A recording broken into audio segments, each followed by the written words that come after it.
OLE, the utopian world of online education. Hello students, welcome to OLE.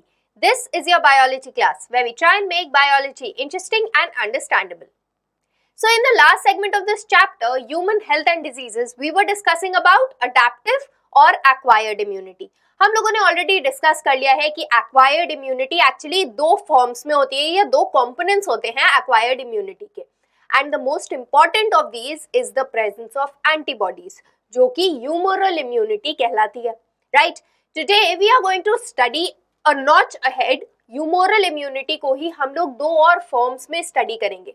तो actually जो adapted या acquired immunity होती है उसको हम लोग दो फॉर्म्स में डिवाइड कर सकते हैं. We can divide it into active immunity and passive immunity. आज हम लोग इन्हीं दोनों immunities के बारे में पढ़ेंगे. So today we will be discussing first about active immunity and subsequently about passive immunity.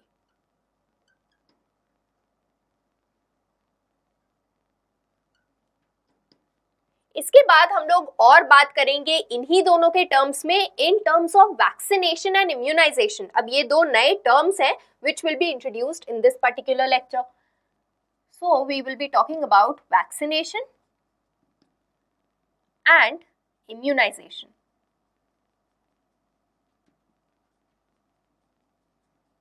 ये दोनों टर्म्स एक्चुअली काफी बार इंटरचेंजेबली हम लोग यूज कर लेते हैं, but today you are going to get to know कि इसमें भी एक स्लाइट डिफरेंस होता है, तो उसके बारे में भी तुम्हें आज पता चल जाएगा. बाकी हम लोग टाइप्स ऑफ वैक्सीन को भी ब्रीफ में डिस्क्राइब करेंगे. Right, so I hope you are ready to begin today's lecture. Let us start. So सबसे पहले हम लोग जानते हैं एक्टिव और पैसिव इम्यूनिटी होती क्या है. तो जैसे कि हम लोगों ने पिछले क्लास में बात करी है अबाउट एक्वायर्ड इम्यूनिटी.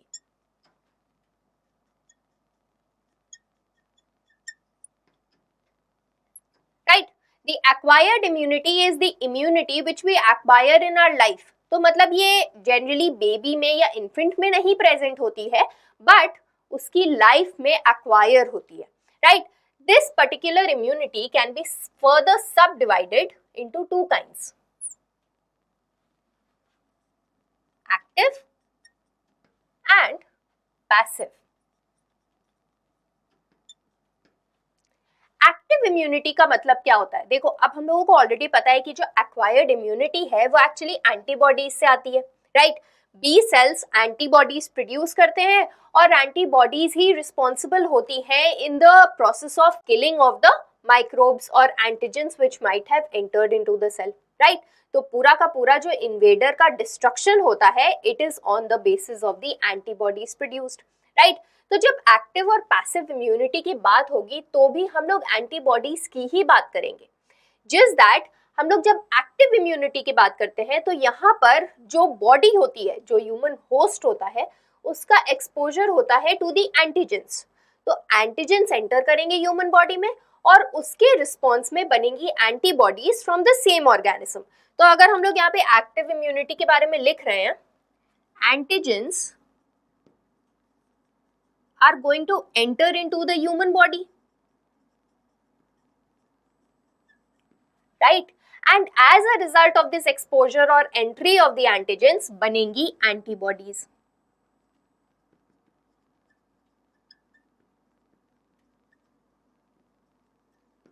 राइट, अब ये जो एंटीबॉडीज बनी है, सबसे पहले तो ये बात कि ये रिएक्शन कैसे करेंगी, whether it will be very slow और इमीडिएट रिलीफ मिल जाएगा. Well, it will be very slow. Antibodies का जो बनना है वो काफी स्लो प्रोसेस होता है. तो ये जो एक्टिव इम्यूनिटी होती है it is a slow process.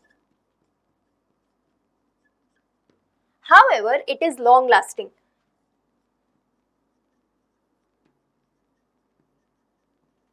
Right, तो जैसे कि तुम लोग ऑलरेडी पढ़ चुके हो कि एंटीबॉडीज जो प्रोड्यूस होती हैं उनके साथ साथ मेमोरी सेल्स भी प्रोड्यूस होते हैं.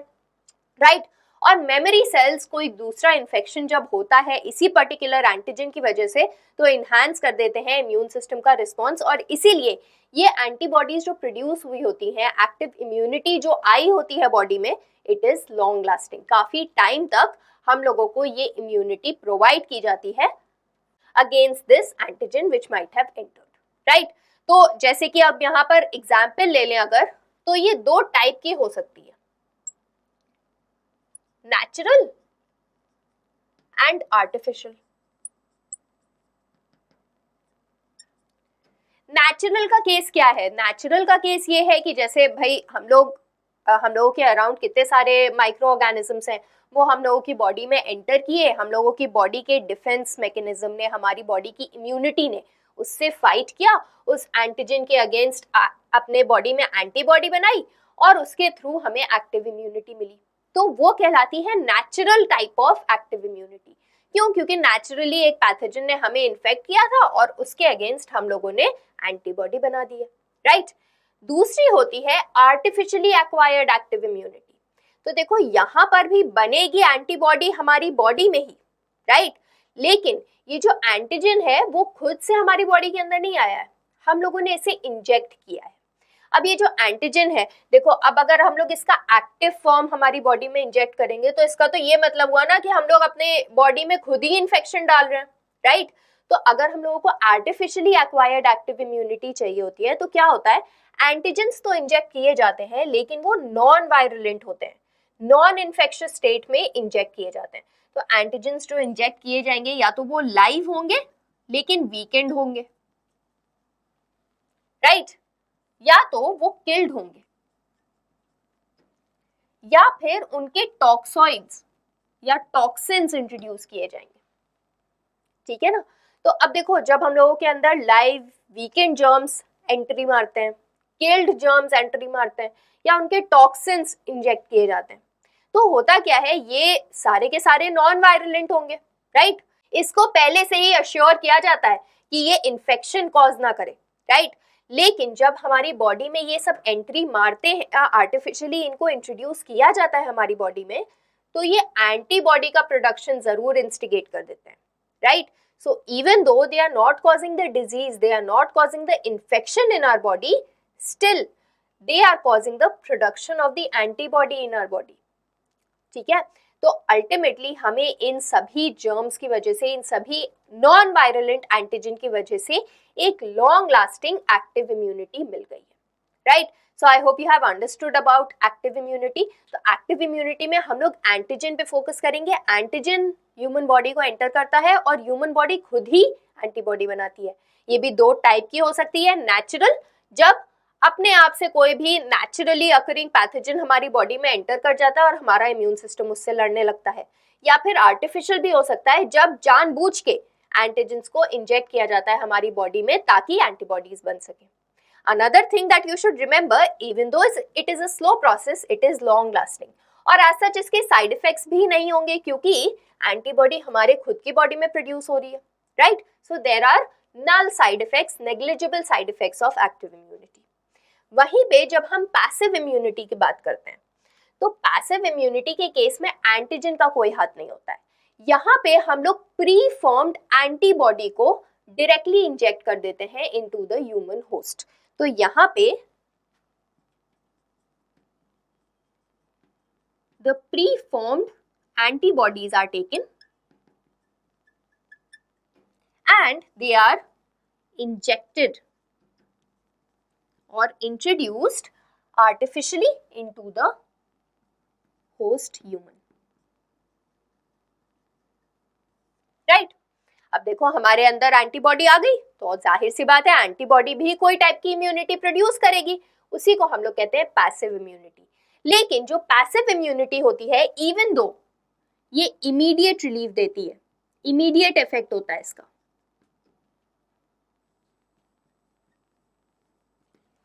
तब भी ये शॉर्ट लास्टिंग होती है या शॉर्ट लिव्ड होती है,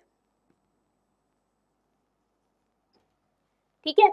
तो इवन दो ये इमीडिएटली हम लोगों को जब इंट्रोड्यूस किया जाता है, हम लोगों की बॉडी में इंजेक्ट की जाती है एंटीबॉडी, ये हम लोगों को इमीडिएटली उस इन्फेक्शन के अगेंस्ट रिलीफ देती है, इमीडिएटली उस इन्फेक्शन को फाइट करती है, लेकिन बहुत टाइम तक ये एंटीबॉडी हमारी बॉडी में नहीं रहेगी, it is short lived, right? तो इसका जस्ट ऑपोजिट है, समझ लो, राइट? अब देखो दो चीजें यहाँ पर भी हैं, पैसिव इम्यूनिटी भी नेचुरल भी हो सकती है, आर्टिफिशियल भी हो सकती है। So it can also be natural and artificial, right. अब देखो नेचुरल का जो केस है वो होता है मदर टू बेबी का केस। मदर से बेबी को बहुत सारी एंटीबॉडीज ऐसी होती हैं जो पास ऑन होती हैं, जैसे फर्स्ट ब्रेस्ट मिल्क में, कोलोस्ट्रम में IgA नाम की एंटीबॉडी ब्रेस्ट मिल्क के थ्रू मदर से इन्फेंट तक पास ऑन होती है, या फिर प्लेसेंटा के थ्रू, राइट, जो कुशन होता है जिसमें एक्चुअली बेबी और मदर के बीच का जो इंटरजेक्शन होता है, राइट, कम्युनिकेशन होता है, वहां से भी मदर से IgA एंटीबॉडीज फीटस तक जाती हैं, right. So that kind of immunity is natural passive immunity. क्योंकि ये पैसिव है, एंटीबॉडीज डायरेक्टली एक दूसरी बॉडी में जा रही हैं, राइट, एंटीजन का कोई हाथ नहीं है। Pre formed antibodies from the mother are transmitted to the child through two ways, colostrum या तो ब्रेस्ट मिल्क से या फिर प्लेसेंटा के थ्रू, राइट। तो याद रखना है कि IgA is the antibody which is transmitted, right, और ये दो तरीके से ट्रांसमिट होती है, through breast milk and through the placenta, right. तो ये बात हो गई नेचुरल पैसिव इम्यूनिटी की। अब आ जाते हैं आर्टिफिशियल पैसिव इम्यूनिटी पे। देखो कभी कभी क्या होता है ना, हम लोग एंटीबॉडीज को पहले से ही बना सकते हैं किसी और ऑर्गेनिज्म में, जैसे हॉर्स को यूज किया जाता है, ठीक है ना। तो आर्टिफिशियली हम लोगों ने कोई एंटीबॉडी बनाई और उसको इंट्रोड्यूस कर दिया directly, the pre formed antibody which is made in the horse is now injected directly into the human, तो उसको हम लोग बोलते हैं आर्टिफिशियल पैसिव इम्यूनिटी। जैसे काफी बार क्या होता है ना, जब हमें इमीडिएट रिलीफ होता है, जैसे टेटनस का जो वैक्सीन होता है वो इस टाइप का होता है, ठीक है। स्नेक बाइट के अगेंस्ट जो हम लोग एक्चुअली एंटीवेनम प्रोड्यूस करते हैं वो डायरेक्टली हम लोग इंट्रोड्यूस कर देते हैं, right. So all these are examples of artificial passive immunity, क्योंकि इसमें हम लोग डायरेक्टली प्री फॉर्म्ड एंटीबॉडीज को इंट्रोड्यूस कर रहे हैं, right. So I hope you have understood about active as well as passive immunity, right. तो ये दो टाइप की एक्वायर्ड इम्यूनिटी थी जिनके बारे में तुम्हें जानना चाहिए। Apart from this you should also know कि कैसे एडमिनिस्ट्रेशन होता है। Like for example active immunity में हम लोगों ने क्या देखा, या तो लाइव वीकेंड जर्म्स को हम लोग इंट्रोड्यूस कर सकते हैं, जैसे कि पोलियो की जो वैक्सीन होती है सेबिन वैक्सीन, उसके केस में लाइव वीकेंड जर्म्स लिए जाते हैं, ठीक है। हम लोग किल्ड जर्म्स भी यूज कर सकते हैं, राइट, जैसे कि टाइफाइड की जो वैक्सीन होती है उसमें हम लोग किल्ड जर्म्स यूज करते हैं, या फिर हम लोग कोई से टॉक्सॉइड्स टॉक्सिन्स भी इंट्रोड्यूस कर सकते हैं जो कि अल्टीमेटली ह्यूमन बॉडी में जाके इंड्यूस करेंगे antibody formation, right. And similarly इस केस में भी जो प्री फॉर्म्ड एंटीबॉडीज होती हैं, या तो वो नेचुरल वे में मिल्क, कोलोस्ट्रम या प्लेसेंटा के थ्रू आ सकती हैं, या फिर दे can be made in other organism and then be introduced, ठीक है ना। So I hope you have understood about this these two types of immunity, right? Now let us move on to vaccination and immunization. Okay, moving on to vaccination and immunization. अब देखो अभी जब हम लोगों ने बात करी एक्टिव इम्यूनिटी पैसिव इम्यूनिटी की, तो हम लोगों ने बात करी ना artificial introduced active and passive immunity, तो बेसिकली वही है वैक्सीनेशन और इम्यूनाइजेशन। वैक्सीनेशन में हम लोग एडमिनिस्टर करते हैं एक vaccine to the host organism so that he और she develops immunity against a particular disease, right. So vaccination is the process of administration of a vaccine into an organism so that he or she might develop immunity against a particular disease, right? Whereas this process of developing immunity through vaccination is termed as immunization, right? तो vaccination की जब हम लोग बात करते हैं तो हम लोग बात करते हैं इंजेक्शन लगाने की या ओरली कोई चीज एडमिनिस्टर करने की, ओरली कोई वैक्सीन देने की। इम्यूनाइजेशन इज दिस प्रोसेस जिसमें हम लोग बेसिकली देखते हैं development of immunity through vaccination, right. तो दोनों टर्म्स को डिफरेंशिएट करना इंपॉर्टेंट है क्योंकि बहुत मिलते जुलते हैं, there is only a slight difference, right. So when we talk about vaccination, this here refers to administration of vaccine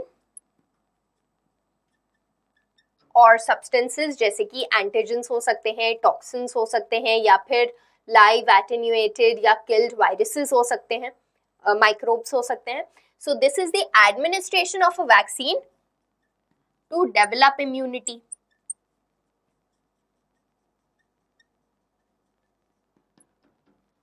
right? And immunization here, it is the process of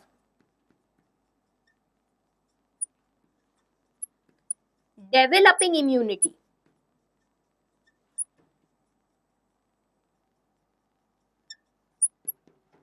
through vaccination.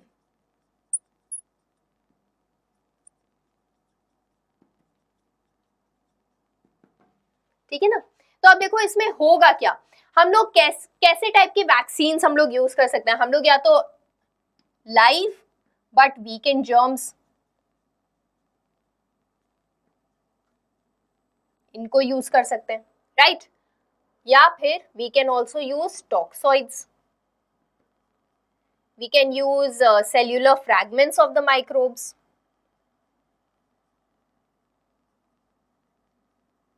Right? या फिर हम लोग killed microbes को use कर सकते हैं. अब ये तो है हमारा प्रेपरेशन ऑफ वैक्सीन, ठीक है. अब इनको हम लोगों को जब इंजेक्ट करना है तो या तो हम लोग मतलब एडमिनिस्टर कर सकते हैं इधर थ्रू इंजेक्शन, या फिर ओरली भी इनको एडमिनिस्टर किया जा सकता है. तो दे आर इधर इंजेक्टेड या फिर गिवन ओरली, राइट? अब जब ये इंजेक्ट किए जाएंगे या ओरली दिए जाएंगे किसी ऑर्गेनिज्म को तो ये हो जाएगा फर्स्ट रिस्पॉन्स. और तुम लोगों को ऑलरेडी पता है कि जो फर्स्ट रिस्पॉन्स होता है वो टाइम लेता है लेने में, राइट? अब देखो हम लोगों ने जो स्ट्रेन ली है दिस इज नॉन वायरुलेंट, तो ये इन्फेक्शन तो कॉज नहीं करेगी लेकिन एंटीबॉडी का production, memory B cells, memory T cells का प्रोडक्शन जरूर कॉज करेगी, right? So this particular vaccine is going to present a first response or primary response.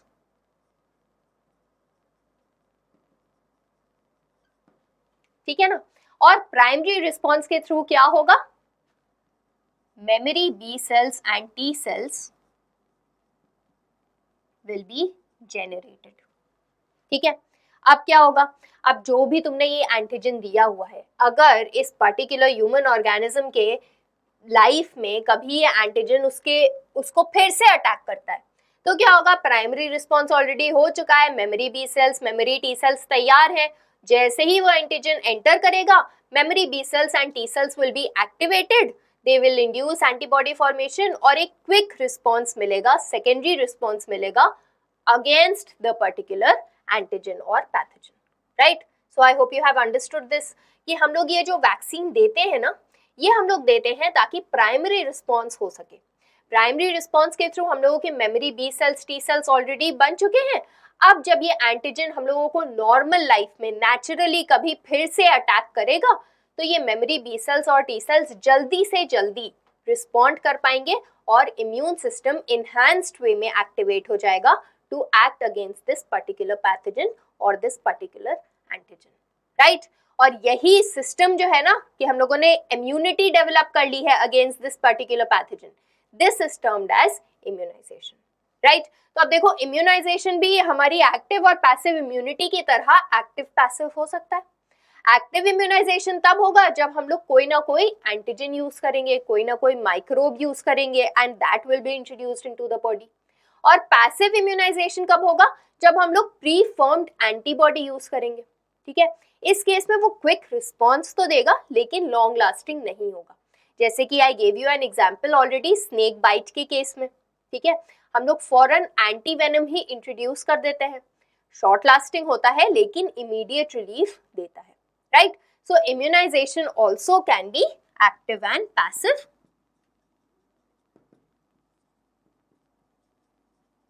Depending on vaccine में हम लोग क्या दे रहे हैं, whether we are giving antigens, right, और we are giving preformed antibody.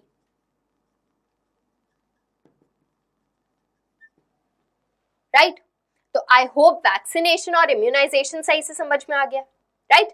अब आ जाते हैं टाइप्स ऑफ वैक्सीन्स. देखो एक टाइप तो हम लोगों ने यहीं पे पढ़ लिया, लाइव वीकेंड जर्म्स एक वैक्सीन बना सकता है. टॉक्सॉइड किसी माइक्रो ऑर्गेनिज्म के टॉक्सिन्स स्पेसिफिकली ले लें, उनको नॉन वायरुलेंट नॉन इन्फेक्शियस बना के इंट्रोड्यूस कर दें.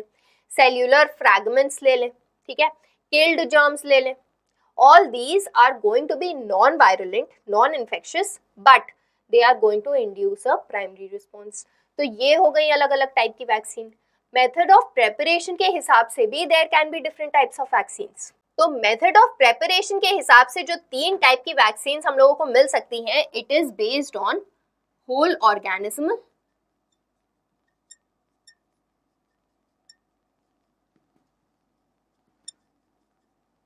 राइट. तो हम लोग पूरा का पूरा माइक्रोब भी यूज कर लें एज वैक्सीन, तो वो एक टाइप की हो गई. दूसरा, we can use chemically synthesized vaccine, right. जैसे कि टेटनस के केस में हम लोग जो वैक्सीन यूज करते हैं that is synthesized chemically outside of the body, right. Then we can also use recombinant DNA technology,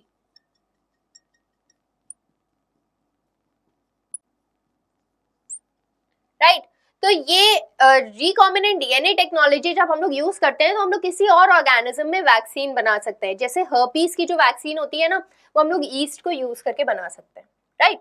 and then they can be obviously injected into the organism, ठीक है. तो ये 3 तरीके हो गए methods by which vaccines can be produced, और ये हो गए modes by which vaccines can be given और administered, right. So with this we come to the end of this lecture. I hope you have completely understood about active immunity as well as passive immunity and how vaccination and immunization basically give us this particular immunity.